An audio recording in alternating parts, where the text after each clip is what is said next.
我哋咧就會去提及到關於一個退休規劃，咁啊亦都係 for 爹哋媽咪你去做退休規劃嘅。咁啊開始之前咧，我哋先要明白咗個保險理財三角形係咩先。雖然我知道你今日係淨係想了解退休規劃嘅嘢啦，其實保險理財三角形咧最底我哋要做好一個風險管理嘅，咁包含人壽、危疾、醫療、意外。人壽就係身故賠償，危疾就係不幸有事嘅時候咧，保險公司賠一筆現金俾我哋代替自己嘅生活嘅支出。跟住醫療就係醫療保險啦，一啲醫療賠償可以實報實銷，亦都可以扣稅啦。只要你願意俾錢就保到你100歲。意外保險有分大意外、身故截肢、細意外、撞傷、跌傷、物理治療等等啦。咁危疾同醫保存在互補嘅關係嘅，危疾係一個收入嘅保障，維持我哋生活質素；醫保係住院開支，不幸有事嘅時候有錢生活有病可醫啦。咁所以咧，成個三角形最底係風險管理嚟嘅。但今日咧，我哋最主要咧係探討財富管理，即係 saving plan 啦。好啦，咁後續咧搞掂咗財富管理之後咧，我哋先再處理投資嘅。好嚟啦。咁呢度咧，我哋一齊去 brainstorm 一下 Auntie Uncle， 就係我哋要 think out of the box。假設今日有個人佢同你講啦，我咧就揾3萬蚊，但係我每個月咧都儲到3萬蚊，你覺得呢件事有可能嗎？點做到啊？係啦，你都會問點做到啦，或者可能覺得冇可能啦。其實係有機會做得到嘅。如果一個人佢淨係揾得3萬蚊，但係佢每個月都儲得3萬蚊，其實好明顯就係佢嘅收入唔係淨止佢本身份糧啦，可能佢有各式各類型嘅被動收入，例如係咩呢？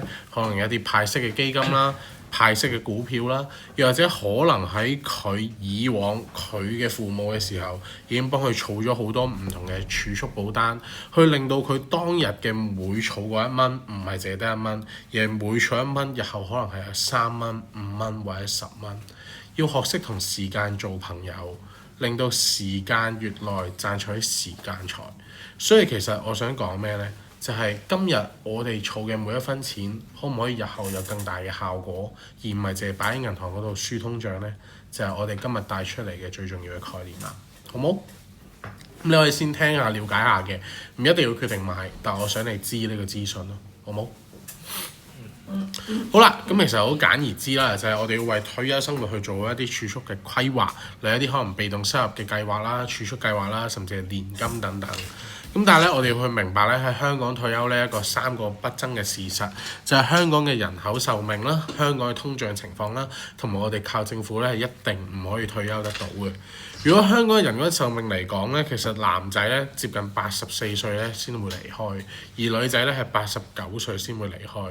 假設我哋65歲退休，而我哋而家科技咁發達，長命82歲，平均壽命都80零歲走，你都要有20幾年嘅時間去將你現有嘅資金慢慢咁樣去搣到冇為止。講緊係80幾歲都係20幾年啫喎。如果我哋活到100歲咧，65同100之間可能相差咗35年。你試諗下而家嘅現有儲備係咪真係足夠令到你退休嘅生活可以安枕無憂呢？其實未必夠。所以喺呢一刻呢個 moment，我哋要立即去諗點樣去幫自己做好退休規劃啦。好，另外一方面咧，退休後一定要有一個好嘅被動收入，因為好嘅被動收入咧，有足夠嘅現金流俾你咧，先能夠令到你可以應對到日常嘅生活支出，唔係就咁靠搣老本啦。但係問題咧，香港嘅衣食住行咧，樣樣嘢都係錢，其實你感覺得到嘅。可能你去 Uniqlo 以前冬季買件衫，可能幾廿蚊就有㗎啦，而家你可能係百幾蚊先有。食嘢其實你見到眼前呢一個麵包，以前我哋一齊食菠蘿油，細個你帶我去食嘅時候都係幾蚊嘅事，但係依家菠蘿油加呢個雪糕紅豆冰已經係45蚊嘅事。人工唔會漲，錢唔會漲，銀行又會輸通脹，但係問題啲嘢越嚟越貴，咁點頂呢？住屋嘅開支亦都越嚟越貴，可能我哋以前住錦繡花園嘅租金根本都唔需要咁貴，依家我睇翻錦繡嘅租盤都可能成3萬幾蚊。其實你見到所有嘢都係越嚟越貴。與其係咁嘅話，點解唔將銀行嘅錢撥啲出嚟做一啲 saving plan， 去令到自己有一個退休規劃嘅儲備呢？